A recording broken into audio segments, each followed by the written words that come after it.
விஜய் அவர்களுக்கு வந்து விசில் சின்னம் கொடுத்ததுல விஜய் ரசிகர்லாம் சரியான கொண்டாட்டத்தில் இருக்கிறாங்க. ஆனால் வந்து மாற்று கட்சிக்காரெல்லாம் கொஞ்சம் டல்லாக இதாக இருக்கிறாங்க. ஏன்னா நேற்றுக்கே வந்து அங்கங்கே பேசிக்கிறத பார்த்தா ரசிகர்கள் கொண்டாட்டத்தையெல்லாம் பார்த்துட்டு ஓரளவுக்கு ஓட்டை வந்து ஒரு 30% மேலே பிரிச்சுருவாங்களாட்டுக்குதுங்கிறாங்க.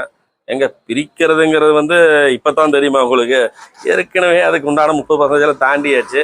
இப்போ தான் அதை பற்றி பேசிகிட்டு இருக்கிறாங்க. அதே சமயத்தில் இந்த சின்ன ஒதுக்கிடத்துலையும் ஒரு பின்னாடி ஒரு பாரதிய ஜனதாவோட பிளான் இருக்குது அப்படிங்கிறாங்க.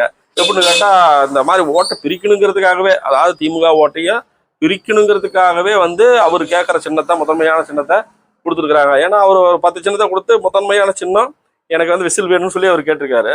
அதனால அந்த சின்னத்தை கொடுத்தது அதுக்கும் ஒரு பின்னாடி பேக்ரவுண்ட் ஒன்று சொல்றாங்கன்னு.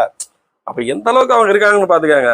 எதை செஞ்சாலும் குற்றம் கண்டுபிடிக்கிறதுல நக்கிற பரம்பரத்தையே தாண்டிடுவாங்களாட்டு இருக்குது. எப்படியோ நம்மளுக்கு இந்த 2026ல பல சோதனைகள் வந்தாலும் சாதனை செய்வதற்கு நம்மளுக்கு விசில் கிடைச்சிருக்கு அப்படின்னு தான் நம்ம சொல்லணும். அதனால விசில ஒவ்வொரு இடத்துலையும் ஊதி மக்கள் மனசுல இன்னும் ஒரு 60 நாள் இருக்கு, நல்லா பதிய வச்சிருங்க. சும்மா பட்டாசா இருக்கும். தேர்தல் ரிசல்ட் ஸ்டார்டிங்லேருந்து ஜிர்னு ஏறணும். ஓகேங்களா?